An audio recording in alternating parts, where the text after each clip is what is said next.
¿Puede solo una palabra cambiar el destino de una religión? Imagínate esto: obispos de todo el mundo conocido, reunidos por orden de un emperador, discutiendo apasionadamente, no por política ni por guerra, sino sobre una palabra griega.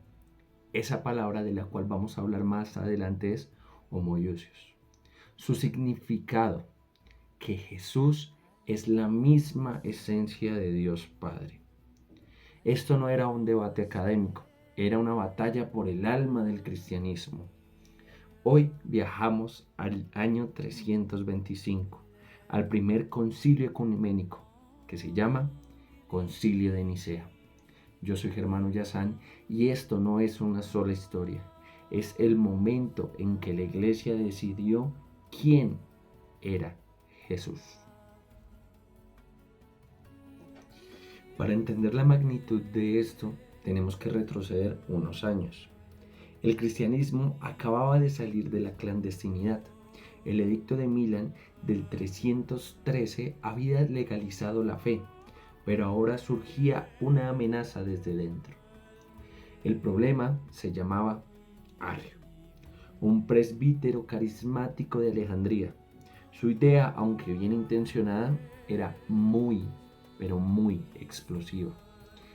Él dijo: hubo un tiempo en el que el Hijo no existía.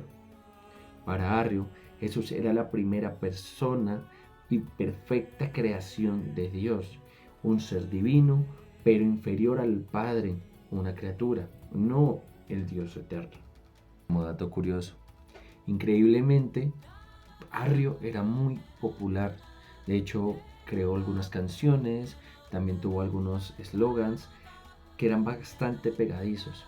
¿Para qué? Para que los pescadores y los comerciantes pudieran aprender de su teología.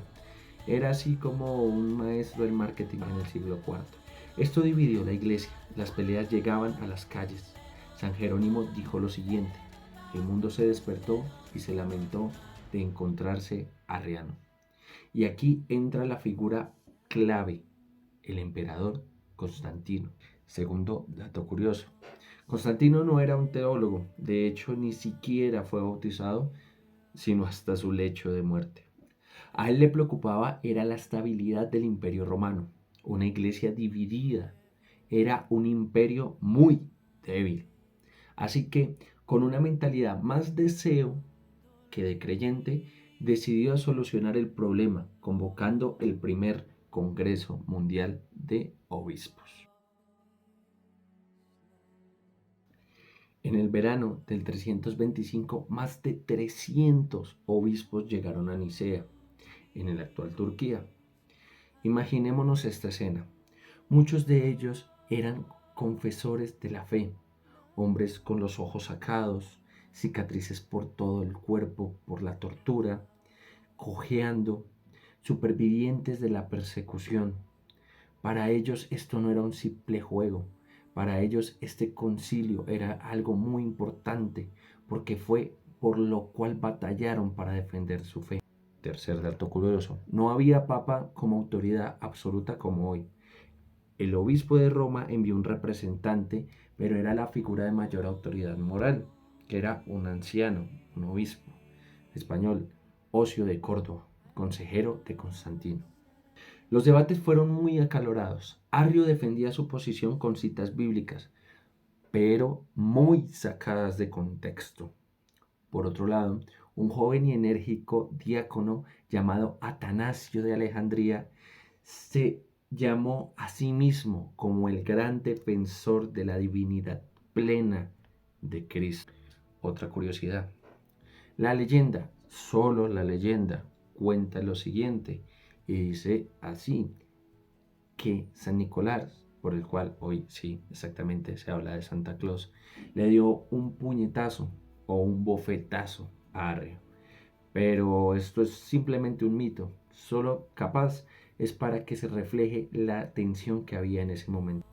Constantino presidía las sesiones con túnica púrpura, impresionado pero también impaciente, porque quería un acuerdo rápido para que la iglesia se uniera y no tuviera tantos problemas. Como bien decíamos, eso era lo que le preocupaba.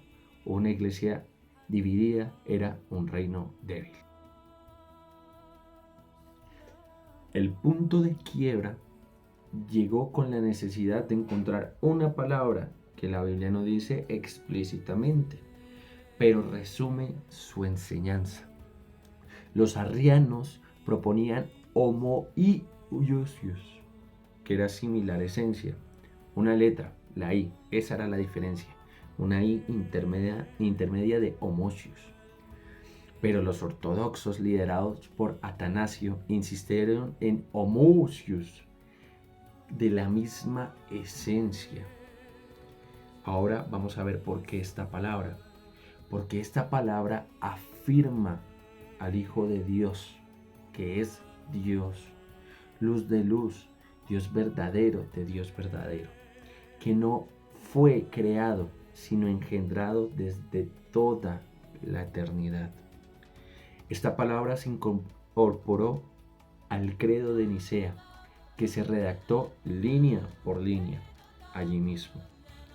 De los más de 300 obispos, solo dos se negaron a firmar al final. Fueron excomulgados y desterrados junto con Arrio. La unidad se había logrado, al menos por un tiempo. El Concilio de Nicea fue revolucionario porque 1. Definió dogmáticamente la fe. Por primera vez la Iglesia usó una palabra no bíblica, homoousios, para proteger una verdad absoluta bíblica, la divinidad de Cristo Jesús. 2. Estableció un método. Se apeló a la razón, la escritura y la tradición apostólica para resolver disputas. 3. Creó un credo universal, el credo niceno, en la base de la fe para católicos, ortodoxos y la mayoría de protestantes.